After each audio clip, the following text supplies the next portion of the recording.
Behind these wooden doors is a hidden world that positively reeks of history.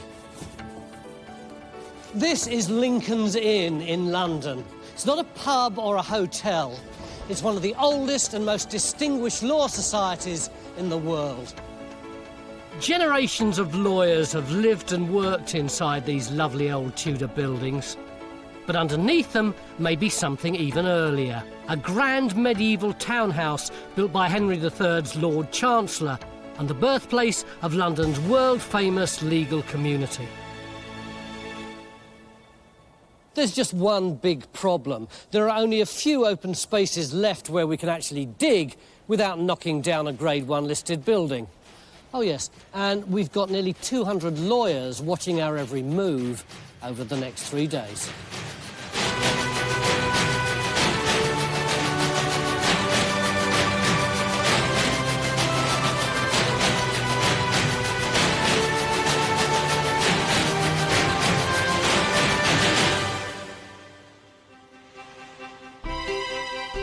Lincoln's Inn is one of the 4 Inns of Court. Ancient legal societies which have had a key role in training and governing every barrister in England and Wales for hundreds of years. There's a magnificent building here for every period in British history. This one dates to the time of James I. This is Georgian. Oh, and this little thing is Victorian. And the earliest of all the buildings in Lincoln's Inn goes right back to the time of the Tudors in the 15th century. But as old as they are, there used to be something even older here. Because underneath this Tudor courtyard is thought to lie a grand 13th century palace belonging to Henry III's Lord Chancellor, Ralph Neville, the Bishop of Chichester. It was the establishment of this house which helped to transform this area from a medieval suburb into the world-famous legal centre we see today. And Time Team has been called in to find it. Phil, this is going to be a bit of a doddle for you, isn't it? You'll be finished in a day. I don't think it's going to be quite as easy as that, Tony. I mean, this idyllic little lawn, as you call it, I mean, it's a wonderful spot to dig, but there are 2 things that actually make it a lot more difficult than you might think for. Firstly, people have been living around here for ages. Any medieval layers may have been chopped away by the post-medieval period, Victorians, there may be services, drains, God knows what else in here that's destroyed all the medieval stuff. Secondly, and more importantly, is that. Yes. Now, that tree is going to have a massive root system and it's going to have a massive overhead canopy. We will not be allowed to dig anywhere near that. So we're going to have to rely on geophys quite a lot. Yeah, but we've got the same problems. I mean, the tree roots are really going to mess about our results. Not straightforward. Suddenly, I'm really depressed. Nevertheless, this is the key location. This is as close as we can get to where we think the medieval origins might be, so we have to try and dig here. London archaeologist Hedley Swain, our site director, reckons that Ralph Neville's house lies directly underneath the Tudor courtyard, because most medieval houses were built around a central courtyard like this one. But digging in anywhere as built up as London is always a challenge. That is the 5-metre exclusion zone there. And with so many restrictions on where we can dig, finding the right spot is going to be really tough. And you're actually beyond the canopy there. So I've turned to our historian Elaine Chalice inside the Great Hall to find out more about the early history of the site. Yeah, we can only go back so far. Elaine's in our black books at the moment. Or rather, the black books, the wonderfully named historical records of Lincoln's Inn. I want to know why on earth everyone thinks there's a medieval palace buried here belonging to some bloke from Chichester. We know in 1228, this land, or land right in this area, was granted to our venerable father, Ralph, Bishop of Chichester, our Chancellor. And this is a land grant from the King, 1228, and the Bishop of Chichester builds a noble palace here. So originally this was a grand townhouse? That's right. It would have been a place that would have been luxurious and sumptuous. The bishop would have been here when he was in London. He would have been active and full of people coming and going, lots of servants and retainers. And of course, because the bishop was also the Chancellor, he would have had a whole collection, a small legal community of clerks around him, probably put off in lodgings around the main house. Ralph, Bishop of Chichester, was one of the most powerful men of his day, and his legacy is still reflected in the surrounding streets. As Lord Chancellor, the house he built here changed the surrounding area into a bustling legal community. As well as a posh place to stay, it was also the headquarters for his legal team when he was in town. Medieval houses were usually made up of lots of different buildings, the most important of which was the Great Hall. And if Bishop Ralph's was as lavish as we expect it was, it would also have had a chapel, comfortable lodgings, kitchens and stables. Well, room for a pony at any rate. Oh, that's all right. Look at that. But our search for his house hasn't even begun. Excalibur. It's taken Phil and John all morning just to work out where to put our first trench. Phil, it's 12:30. The diggers have done absolutely nothing yet, and you two are just faffing around. No, we have not been faffing about. We have been trying to locate the trench based on the geophysics result. You've been at it for over an hour. So come on, Look, what have we got? Come we've on. got some good results. The black is possible wall lines, and it looks as though we might just have a structure. Now, it's coming at an angle to that building there, and, well, we're certainly far enough away from the tree roots. You see, you want to be so grateful that we've actually got good results and we think we can get a You trench. know what they both say? We're thinking about whether or not we can put a So trench in. first, we need the tree man. Oh, God. Adam. They want to put in a trench there. Yeah, where we sprayed on the ground. We're right on the edge of the canopy. I think if you let me know if you come across any significant roots, you'll be fine. All right, can we dig now? No. As Adam pointed out, it's actually in the garden. We haven't yet got permission from the gardener. You're joking to me. Big excitement. We're going to put in this trench as soon as we remove the geraniums. No, sorry, as soon as we find the person who will allow us to remove the geraniums. Isn't Time Team exciting? So, at last, our first trench goes in by hand. After we find a new home for the geraniums, that is. Well, I've never done this before. Sure, I reckon we're there. We're going to have to dig extra carefully here to avoid cutting through the tree's major roots. It's an incredibly sensitive task. Even the spoil heap has to be taken away by wheelbarrow. But to be honest, this is starting to feel more like a gardening show than an archaeology programme. Phil's digging next to our incident room, which is the old hall, the earliest surviving building on the site. Like most of the other buildings in the courtyard, it's Tudor and it dates to 1489. But there's a catch. If the hall and surrounding courtyard are built on exactly the same spot as Bishop Ralph's medieval house, they may have completely destroyed it. These are called moulded stones, and they're almost certainly from the medieval building. So Helen and John Schofield, our architectural historian, have been looking round the inn to see what, if anything, might have survived. What it is a bit of a mystery. There are two possibilities. One is it's a doorway that you went through, but the other alternative is it's the arcading, which is the decoration they would do on the side of the wall of the chapel. So this could have been cobbled together from loads of different arches going along the side of a wall. I suppose so, though it does seem to work. It does. And, of course, this chapel was then replaced by the chapel behind us over there, but this is the only remnant of that earlier medieval building. If the arch came from either the medieval hall or the chapel, it's possible we could find evidence of those buildings in our trenches. Look, there it comes. Running across there. This is all brickwork. Phil's only gone down a few inches, and already he's found what looks like a brick wall. Yeah, well, I think it is. I mean, it's a solid piece of kit. Yeah, there's the... Trouble is, it looks more modern than medieval. The geophys has picked up what may be more of it just a few feet away from Phil's trench. So we've been given permission to open a second small trench. We'd love to investigate more of the gatehouse courtyard, but the huge tree rules that out.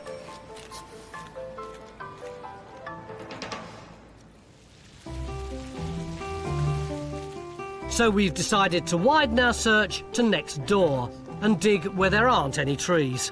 This is the Tudor herb garden.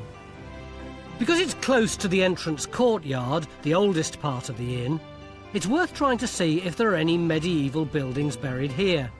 John, how far you got? They're not easy, these areas, at all. Oh, come on, what's wrong with this one? Well, it's so small again. It's just a keyhole, and that's the problem we've got. And, I mean, we've got a few reflections. The trouble is we don't know whether we're dealing with services or whether we've got wall foundations. So the only way is we're going to dig. Tracy, this is your part of the site. Where are you going to put in a trench? We're going to put a little 2x1 test hole over there and have a look, basically. So what might that hit, John? Just in this sort of area of noise and see what it is. So Tracy puts in our third trench of the day here at the edge of the herb garden. But everything's taking much longer than we want it to. What have you got, Phil? Well, I wish I knew, Helen. And we're nowhere near the medieval layers. Well, not what I thought we were going to get. I mean, I was rather hoping that we might actually have a medieval building, but we got anything but that. The main thing is we've got this big wall coming across here. Now, this is the back wall of a major building. And then through the middle of it, we've got this curving drain that comes right the way through. All I can tell you is that it's a whacking great building. I would say it's built in one phase. And I would say that it's built sometime in the middle of the 19th century. But what its function is, what it's doing here, I haven't got the foggiest idea. Well, we might be able to throw some light on that. I've got a couple of maps to show you. You can see here on this map of 1875 that there's an enormous rectangular building filling up nearly the whole of the square. And then by the time we get to this later map, 1894-5, it's completely gone. So what is it? Well, so far, we've found it labelled as temporary courts. Yes, we know this was built in 1841, and in 1834, the Palace of Westminster burnt down, and the royal court's there. So they would have required a place for their courts. So this was built while waiting for the royal courts, which are now in the Strand. So what sort of cases are we dealing with? Is this the common criminals, the shoplifters and the parking offences of the time? We don't think so. This is probably the slightly higher up cases, legal cases. Although it looks like a pile of bricks, for 40-odd years, this was one of the most important legal buildings in London. Trouble is, though, I wanted a mid-13th century bishop's palace, and this is really going to slow us up. Oh, dear. Not only has Phil dug up a Victorian courthouse, embarrassingly labelled Victorian courthouse on the map, but it could have wiped out any medieval archaeology. And if it covered most of the courtyard, is this all we're going to find in our second trench too? So far from there, all we're getting is demolition rubble, mixed up with Tudor pottery. The earliest piece we've got is this. It's a little bit of Tudor green, made down in Surrey somewhere. Starts about 1380, 1400, goes through to about 1550 maybe. OK, so that takes us back to contemporary with the standing buildings, nothing earlier yet. Not yet, no. Well, at least it's not Victorian. But over in the herb garden, no medieval either. Yeah. So that is in situ, whatever it is. Only this rather puzzling wall, which seems to be just one brick thick. No, It's a very small wall for a Tudor Wendy house that ran in that direction. But the herb garden trench has got one more surprise before the end of the day. What is that? Well, that's incredibly appropriate for Lincoln's Inn. That's a wig curler. Oh, no way. Yeah, they're made of pipe clay and they're normally Victorian. Well, we've got one or two of them, so you never know. Keep going, you might find a wig's worth. But as lovely as it is, one Victorian wig curler doesn't make a townhouse, let alone a bishop's noble palace. We started off this morning looking for a 13th century townhouse somewhere around here. Well, we have found a building. It's right here, but unfortunately it's Victorian. And there's something older here too, with some quite good pottery. Yeah, we've got this really nice assemblage of pottery coming out of this trench now. It's all the same type, Tudor green, dates to the second half of the 15th century. However, what we have got mixed in with it is this one tiny piece, and that dates to the mid-13th century. So that could be useful, couldn't it? But 15th century, what's this telling us? Well, it's telling us that this layer and the pottery that comes from it is the same date as the Great Hall. So it's Tudor, it's Henry VII. That's great. However, that's not, strictly speaking, why we're here. So is this a Tudor building? No. I mean, it shows us that there's been Tudor occupation, Tudor structures here, but we're not here for the 15th century. We know about the 15th century. We want to go earlier. And so in both trenches, we've still got more work to do. And it's that bit of pottery that'll kind of give us the oomph to go and get it. Yeah, we've had an incredibly frustrating day, and this is the one little indicator that we've got that we might be close to our 13th century townhouse. Will we find it? We'll know tomorrow. If you'd like to see more episodes like this, you can make it happen. Our new target is to reach 15,000 worldwide supporters on Patreon by the end of 2025. This will enable us to continue expanding the Time Team world. Enjoy front row seats for the greatest show on earth and under it. Beginning of day 2 here at Lincoln's Inn in the heart of London's legal system. Yesterday we were looking for the medieval townhouse that brought the lawyers here in the first place, but almost immediately we hit a big problem. This tree. Huge canopy means enormous root system, which meant that we could only put in a couple of trenches. We put in one here and we found some kind of Tudor level, and over here Phil found a Victorian courthouse. So today what we're going to do is radar all the way around this road to see if we can find anything medieval there. In the meantime, Phil's left here, scratching his head looking at Victorian brickwork. What are we going to do, Phil? We can't get at the medieval layer while all this stuff's here. Well, what we are not going to do is act irresponsibly and just smash it out. What we will do is do a proper record and treat it with proper reverence. And then smash it out? No, we're not going to smash it out. What we're going to do is we're going to extend the trench that way so we can actually get down by the side of the foundations, and it will get us back to earlier deposits, possibly even the medieval one. The other advantage of being able to extend that way, look, no trees. No trees, but I do see 4 little shrubs grinning back at us. Those 4 little geraniums were the ones that we relocated yesterday. Yeah, but aren't we going to have to get permission to move them again? I'm going to risk it that if we had permission to move them once, we get automatic permission to move them again. You are skating on such thin ice. There's over 300 lawyers looking out of their windows, making notes even as we speak. You could be in serious geranium trouble. I'll risk it. So Phil gets back to work and the poor old geraniums get moved again. Yesterday we were frustrated at every turn in our hunt for Bishop Ralph's medieval house. And today could be just as slow. Phil's hoping to strike it lucky by digging outside the Victorian courthouse. A few yards away in our second trench, we've yet to find anything at all apart from a few bits of Tudor pottery. And over in the herb garden, all we have is a bizarre miniature wall. We really need to get a move on. But Headley, our site director, has now disappeared. I've just left Lincoln's Inn, which is over there. That's the boundary. That building's Victorian. I know it does look much older, but we're now moving into Lincoln's Inn Fields, which that notice board there tells me is the biggest public square in central London, and the lawyers here have been fighting for hundreds of years to make sure that it isn't developed. So, Headley, why have you brought half our archaeologists here when we know there aren't any buildings? Well, the very reason it hasn't been developed means that we've never done any archaeology here. And this potentially is a really key location for understanding early Roman London. In what way? At the western end of the square, that is currently the eastern boundary of Middle Saxon London as we understand it. If you walk about 15 minutes swiftly in that direction, you come to the Fleet Valley and Roman London. So we're sitting between Middle Saxon London and Roman London. Now, we currently think that the two are unrelated, that after Roman London was abandoned, Middle Saxon London grew up But it seems to me just too much of a coincidence that they're so close. So it's just possible that this site might help us further understand that link between the Romans and the Saxons. But has that got anything to do with the Inns of Court that we're looking at? Strictly speaking, not. It was just too good an opportunity. John, you've done the geophys? Yeah, and it's a big open area at last. So no problems? Well, having done the survey, I mean, look at the results. You've got lots here, haven't you? Aren't these structures of some kind? Yeah, but it's all World War II temporary structures. And basically, the whole of that far end, they've masked what's going on.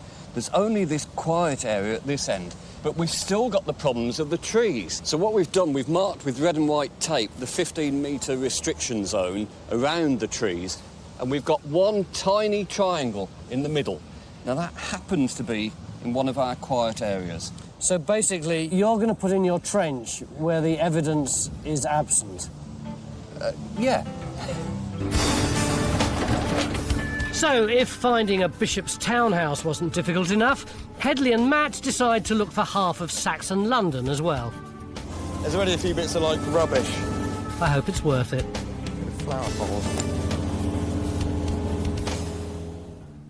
And this takes us back to about 1657. Across the road, Elaine is doing a bit of digging of her own into the later history of the fields. In the Tudor times, it's crown land. It's not the inn's land, but it's right on the edge of the inn's land, and the inn always has concerns about what's being developed there. So how was it used? Well, it was public access, and you can go and exercise your horses there, break your horses in, you can take walks in the fresh air. But it also had a darker side as well. It was where you got vagabonds and beggars hanging out. People got mugged there. So it could be fairly dodgy in the middle, a bit like a lot of London squares today. Absolutely, yes. The fields have certainly robbed us of half our team. And I'm worried that Headley and his merry band are losing sight of our main objective, Bishop Ralph's medieval townhouse. And even worse, the geophys survey of the rest of the courtyard is coming up with nothing.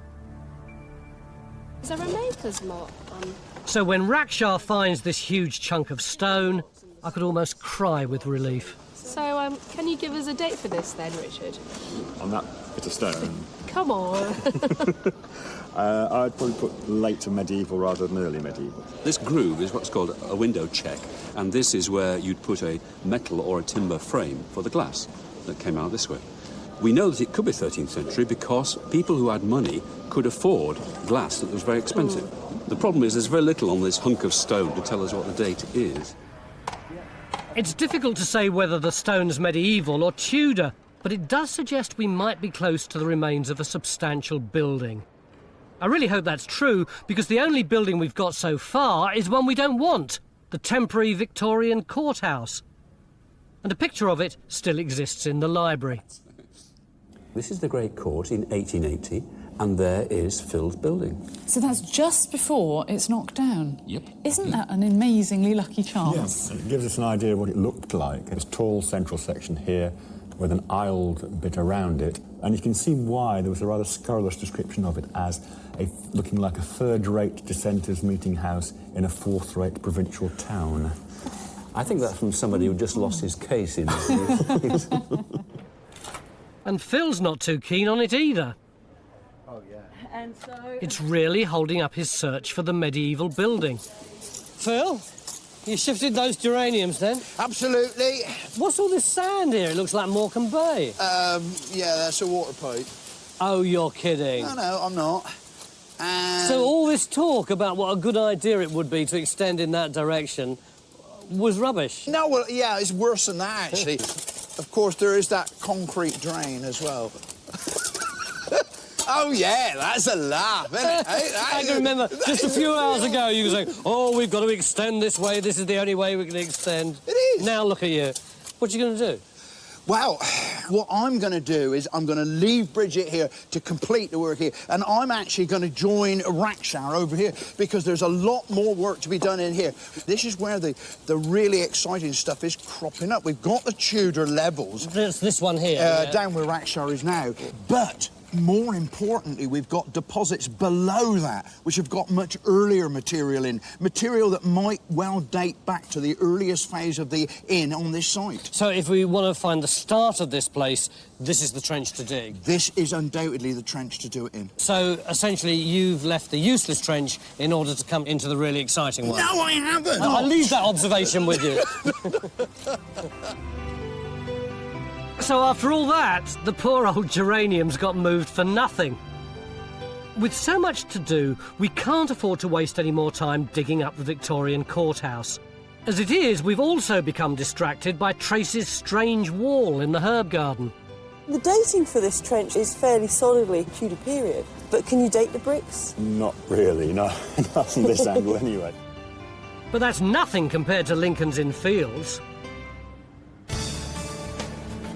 Earlier this morning, half the team disappeared there looking for Saxon London. Just hold on there for a second, Ian. I might just put a spade in it and see how deep it is. They've gone down through several layers of modern rubbish until they finally hit something. We're 1.20 m deep now, and you can see there's that yellow post hole there. Actually, it's still got the kind of square wooden imprint in the middle, and just across through the middle is a kind of spread of charcoal and burnt material. Could Headley have proved us all wrong and found Saxon? And you can see there's bits of clay tobacco pipe in there, there's a bit of glass there. So we're probably still looking about 16th, 17th century. Right, so we've still got the best part of 1,000 years to dig through until we hit the Saxon period. But when Matt extends the trench, he finds 2 more post holes. It's definitely a structure, but what on earth could it be? Okay, this is a map of 1658, and it's the last map we've got before the Great Fire of London.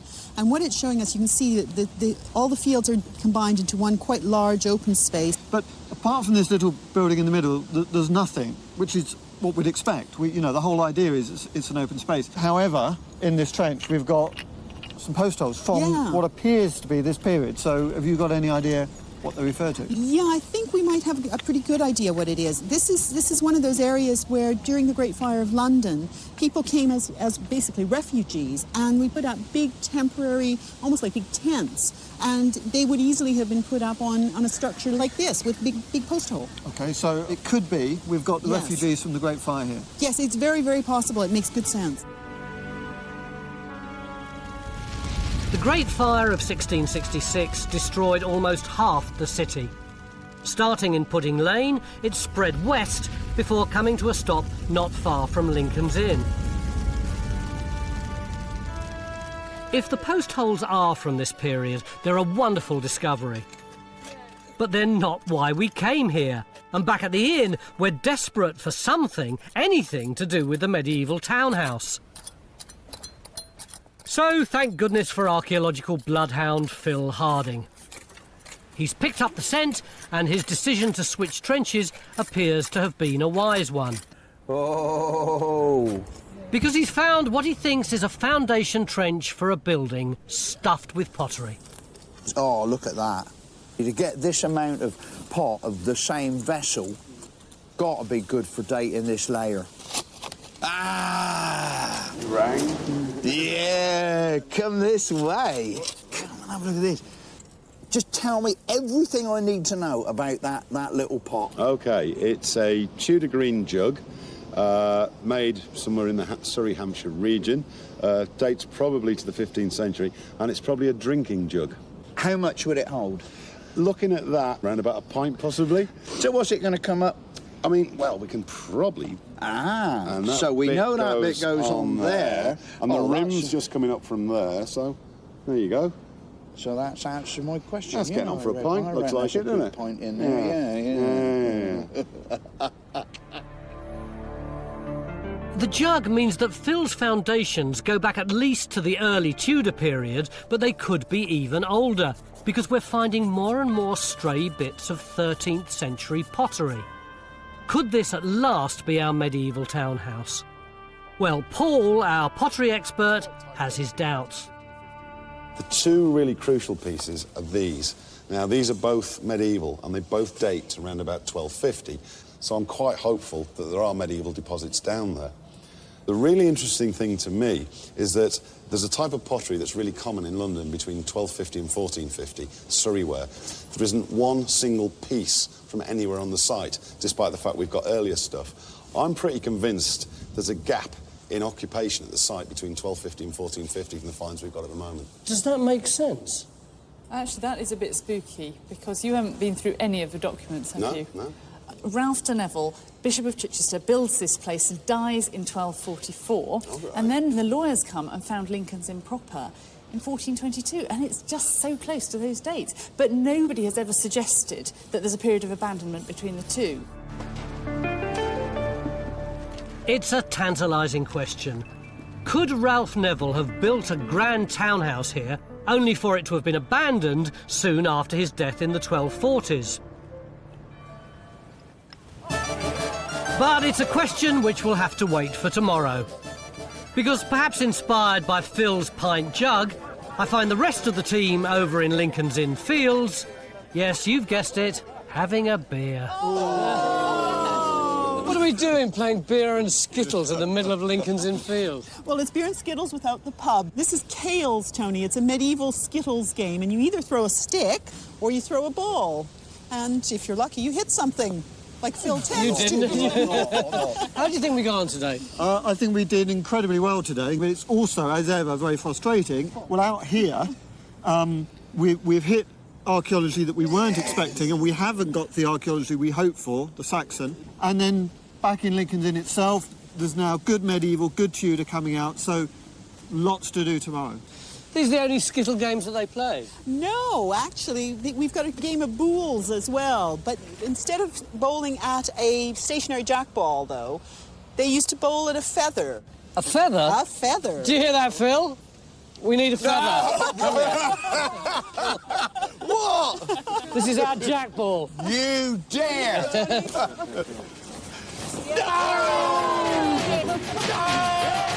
Join a thriving worldwide community of Time Team fans on Patreon. Our new target is to reach 15,000 worldwide supporters on Patreon by the end of 2025. This will enable us to continue expanding the Time Team world with more digs and greater access than ever before. Beginning of day 3 here in central London. 2 days ago we were invited into that building through the trees, that's Lincoln's Inn, where we'd been asked to see if we could find a 13th century townhouse, which was the beginning of all the legal business that takes place there.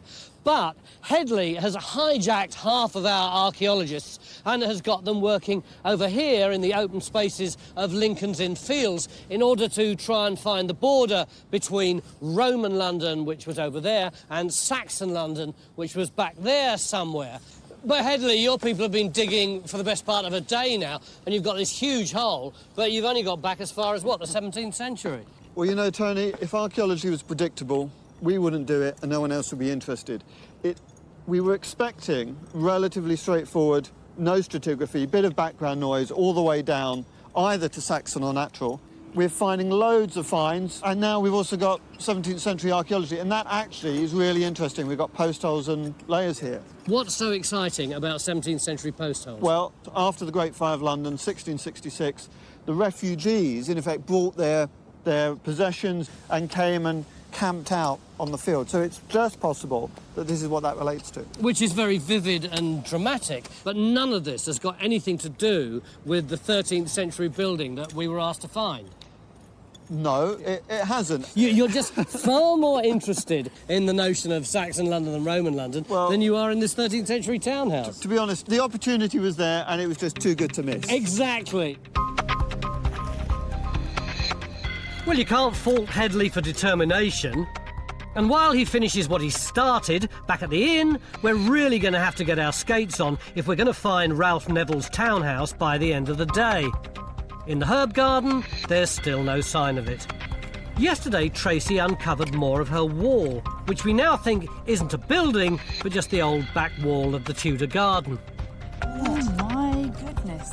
As suggested by this nice silver coin from Elizabeth I's reign. So all our hopes of finding the medieval house are now resting with Phil in the courtyard. he's found evidence for a big stone building which seems to have been pulled down in the early Tudor period. Go on, Raksha, let's swing a pick at it. But he doesn't know when it was built. The crucial thing is that we had some good pottery out of that robber trench yesterday, which is what date? That was roughly second half of the 15th century. We've also got residual mid-13th century pottery coming out of this trench as well. There's not much, there's only 3 sherds, but they're in quite good nick. So it looks to me like there was definitely something going on in the middle of the 13th century here. I mean, we're getting more and more of this stone, some of which is carved, and I see we've now got some wall plaster, and we've also now got window glass.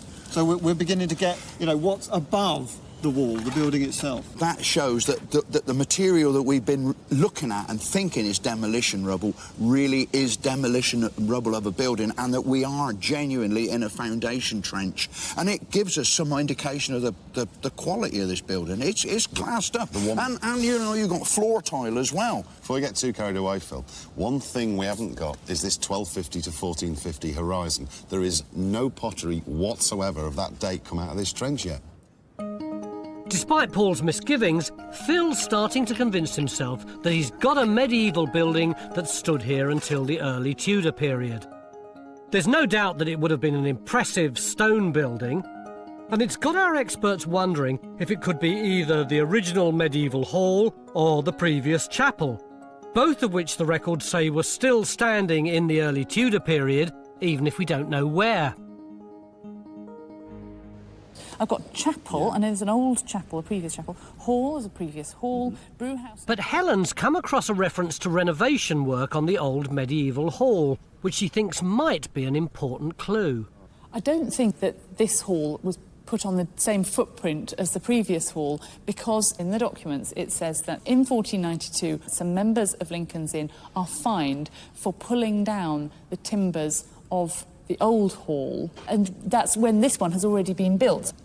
And there's some references. It says the windows to be made with glass at the east end of the hall. Now, I would have thought that if you've got a hall running north-south like this one, yeah, the east part is going to be the side and not the end. I think you're absolutely right, because unless the Latin's been translated so badly it's untrue, end means gable end. So you must have a hall at 90 degrees to what we're in now. If Helen's right, then the medieval hall would have stood at a right angle to the current one, just like Phil's wall, which means it could be right underneath where we're digging. And with the prospect of the medieval hall dangling before our eyes, suddenly it feels like Bishop Ralph's palace is almost within our grasp. It's just up to Phil to find it.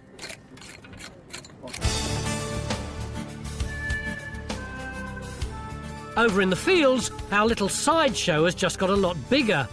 Headley's still hunting for Saxons and opened up a new trench altogether. He's also doubled the size of the existing trench, where yesterday Matt found some 17th century post holes. We think they might have been used to put up tents to look after the refugees from the Great Fire of London in 1666. Yeah, I mean, it's all good post-medieval stuff. It's exactly the sort of thing you expect to find in London. And we're also beginning to wonder whether some of our finds might be what they left behind. This is the first time, if it is, that we've got evidence for the poor people that were driven out. So do the finds work for that? I think you certainly make a case for it. I mean, most of the stuff you've got is the common post-medieval types for London, sort of 1550 to 1700. But the 2 bits you've got in here that I think make a pretty good case. You've got a nice bit of tin-glazed earthenware. I mean, that's certainly 17th century. But I think the clincher is this. It's a bit of a Staffordshire slipware plate. Now, they start making these about 1640, 1650. Now, like anything, when something new comes along, it's quite rare to start off with, then it gets much more common as time goes on. Now, the fact that there is only one piece of this suggests to me that it's quite early on in the life of the industry, so I certainly wouldn't have a problem with pushing it into the 1660s.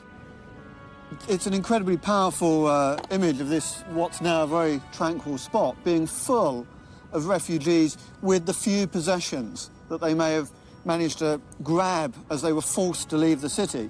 And these might actually be some of them. Obviously, it's really, really difficult to sort of pin down such a short-lived event archaeologically, but it would certainly fit the picture, yeah. In September 1666, the big open spaces of Lincoln's Inn Fields were turned into one huge camp for refugees. Their homes and much of the city razed to the ground. But a clue to what their London looked like still exists inside the inn's chapel. These are beautiful old windows, aren't they? Oh, they're gorgeous.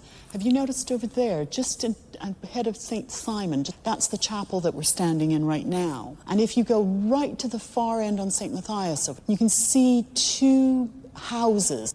This is the kind of habitation that would have been burnt down during the Great Fire of London. Exactly.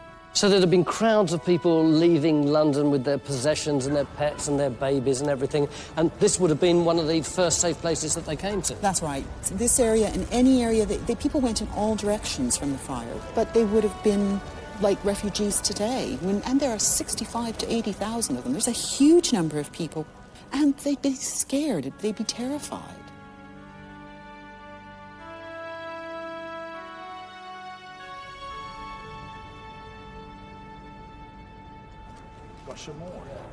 It's now nearly lunchtime on day 3, and outside in the courtyard, we're still puzzled by the fact that we haven't found any pottery from the mid-14th to early 15th centuries. But it seems the answer may not lie in our trenches after all. Hey, this might be what you're looking for. Is that real? Oh, yes. It's a Surrey whiteware jug, late 13th to early 14th century. That's the period that you said we didn't have any pottery from this. That's right, yeah, that's the great gap at the moment. Up in the library here at the inn, they've got a case full of whole pots that have been found during building work over the years, and this came up. I mean, it's just exactly what we haven't got, if you see what I mean. But of course we have now. Do you know where it came from? I do. Cesspit, east end of the chapel, Lincoln's Inn. You're kidding. Well, that's there. Yeah. 30 metres away from where we got these whacking great foundations of a building which I am more convinced than ever must be medieval. Now I'm happy to concede that even though we've got a gap in this trench between 1250 and 1450, there must have been people here in this time. That jug didn't walk here on its own, you know. How rare is that? Complete, it's really rare. There's maybe a dozen of them known, I suspect, if that. I've got to do this. Don't drop it. I've just got to pick it up. Be careful. And to think that the evidence was staring us in the face all along. While the jug proves that people were living here throughout the Middle Ages, it still doesn't tell us when Phil's building itself was put up. Yeah, this is where we want the pot. And he's only got a few hours left to find out. And this, of course, is where we're getting diddly squat. Yeah. And time is also running out over in Lincoln's Inn Fields. Our second trench there has revealed, no, not Saxons, but a huge Second World War air raid shelter. Very posh-looking air raid shelter, isn't it? It's very posh. I mean, 3 chambers. And we also have electricity, where Dave's digging now. And we have water. That's even posher. I know. What on earth are we going to dig up next? If I were a betting man, I'd want to cut my losses and run. But Headley Swain is a man who just doesn't give up. Large feature. Can he pull it off? Will he hit Saxon before the end of the day? In a word, no. Basically, a big quarry pit filled with domestic rubbish that's masking what we want to get to. So it takes away the possibility of getting Saxon, and we haven't found a single sherd or anything that we might date to the Middle Saxon. So I think it's reasonable to say we haven't got London Wick this far over. If it was here, the quarry pit would have erased all traces of Saxon London. But sometimes on Time Team, you just have to take a gamble. Although I'm not sure how we're going to explain all this to the park wardens. And if you'd like to find out more about the origins of Saxon London, then you can log on to the Time Team website. But it's not all bad news. The quarry pit's thrown up a lot of medieval tile. The irony being that this quarry pit could have been used to make tiles for the medieval inn, the reason why we came here in the first place. There's plenty of toil, haven't there? Back at the inn, time's running out.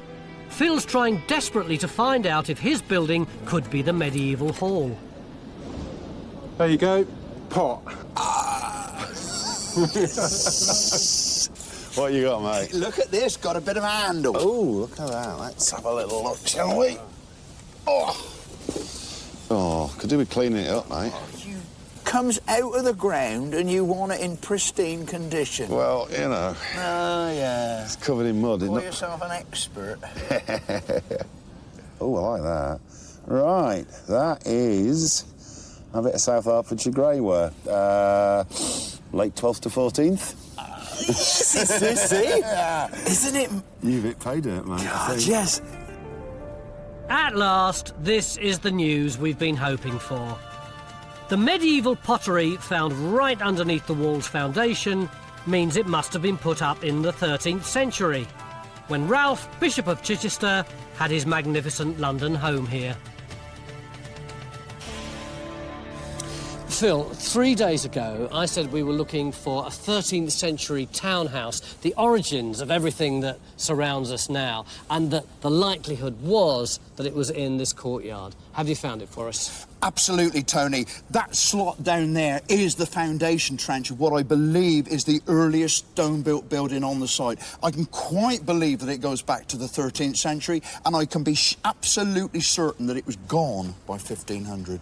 Can you tell what kind of building it was, though? It was a massive building. We know that there is no brick in the construction of it. We've got beautiful painted window glass. We've got green sand mouldings would have gone around the windows and the doors. Helen, how does that work for you as far as the history is concerned? When you take into account its size and its quality and, above all, its date, it has got to be the Great Hall, the predecessor of our old hall there. That's built 1492. This was pulled down soon after. It's got to be it. Headley, you were supposed to be our boss, but you weren't interested in any of this at all. You went herring off into Lincoln's Inn Fields, hunting for Saxons. Did you find any? I was fascinated what was going on here. It was in very safe hands. We found some fascinating archaeology over there, including possibly something to do with the Great Fire. If I'm honest, though, we didn't find Middle Saxon London, but do you know what? About 10 minutes ago, at the bottom of that trench, our first bit of Middle Saxon pottery from this part of London. That's very ironic, but does it actually tell us much? Not a lot, but it's a start. 3 days ago, we set ourselves an ambitious target.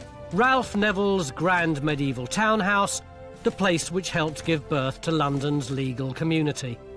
And against all the odds, we think we've found part of it, the 13th century Great Hall. Made of stone and finished with plaster and painted glass, it certainly fits the contemporary account of a noble palace fit for a bishop. We've also uncovered so much more about London along the way. From the first piece of Saxon pottery ever found in this area, and over in the fields, remains from two of the most destructive periods in London's history, the Great Fire and the Blitz. Not bad for a dig where we didn't know if we'd find anything at all just a few days ago. Oh yes, and just in case there are any lawyers watching, not a single geranium was harmed during the making of this programme.